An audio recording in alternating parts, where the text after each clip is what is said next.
اور یہی تمہارے پروردگار کا سیدھا رستہ ہے۔ جو لوگ غور کرنے والے ہیں ان کے لیے ہم نے اپنی آیتیں کھول کھول کر بیان کر دی ہیں۔ ان کے لیے ان کے اعمال کے صلے میں پروردگار کے ہاں سلامتی کا گھر ہے اور وہی ان کا دوست ہے۔ اور جس دن وہ سب جن و انس کو جمع کرے گا اور فرمائے گا کہ اے گروہ جنات، تم نے انسانوں سے بہت فائدے حاصل کیے، تو جو انسانوں میں ان کے دوست ہوں گے وہ کہیں گے کہ پروردگار ہم ایک دوسرے سے فائدے حاصل کرتے رہے اور آخر اس وقت کو پہنچ گئے جو تو نے ہمارے لیے مقرر کیا تھا۔ اللہ فرمائے گا اب تمہارا ٹھکانہ دوزخ ہے، ہمیشہ اس میں جلتے رہو گے مگر جو اللہ چاہے، بے شک تمہارا پروردگار دانا ہے، خبردار ہے۔ اور اسی طرح ہم ظالموں کو ان کے اعمال کے سبب جو وہ کرتے تھے ایک دوسرے کے قریب کر دیں گے۔ اے جنوں اور انسانوں کی جماعت، کیا تمہارے پاس تمہیں میں سے پیغمبر نہیں آتے رہے جو میری آیتیں تم کو پڑھ پڑھ کر سناتے اور تمہارے اس دن کے سامنے موجود ہونے سے ڈراتے تھے؟ وہ کہیں گے کہ پروردگار ہمیں اپنے گناہوں کا اقرار ہے، اور ان لوگوں کو دنیا کی زندگی نے دھوکے میں ڈال رکھا تھا اور اب خود انہوں نے اپنے اوپر گواہی دی کہ کفر کرتے تھے۔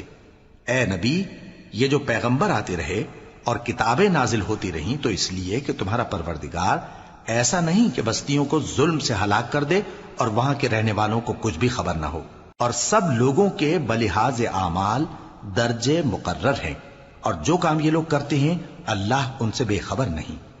اور تمہارا پروردگار تو بے نیاز ہے، صاحب رحمت ہے، اگر چاہے تو اے بندو تمہیں نابود کر دے اور تمہارے بعد جن لوگوں کو چاہے تمہارا جانشین بنا دے، جیسا تم کو بھی دوسرے لوگوں کی نسل سے پیدا کیا ہے۔ کچھ شک نہیں کہ جو وعدہ تم سے کیا جاتا ہے وہ پورا ہونے والا ہے، اور تم اللہ کو عاجز نہیں کر سکتے۔ کہہ دو کہ لوگو تم اپنی جگہ عمل کیے جاؤ، میں اپنی جگہ عمل کیے جاتا ہوں، ان قریب تم کو معلوم ہو جائے گا کہ آخرت میں بہشت کس کا گھر ہوگا۔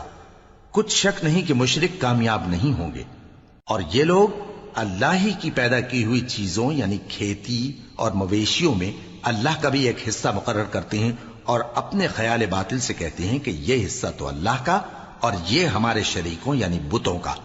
تو جو حصہ ان کے شریکوں کا ہوتا ہے وہ تو اللہ کی طرف نہیں جا سکتا، اور جو حصہ اللہ کا ہوتا ہے وہ ان کے شریکوں کی طرف جا سکتا ہے۔ کیا برا حکم لگاتے ہیں۔ اسی طرح بہت سے مشرکوں کو ان کے شریکوں یعنی شیطانوں نے ان کے بچوں کو جان سے مار ڈالنا اچھا کر دکھایا ہے تاکہ انہیں ہلاکت میں ڈال دیں اور ان کے دین کو ان پر خلط ملط کر دیں، اور اگر اللہ چاہتا تو وہ ایسا نہ کرتے۔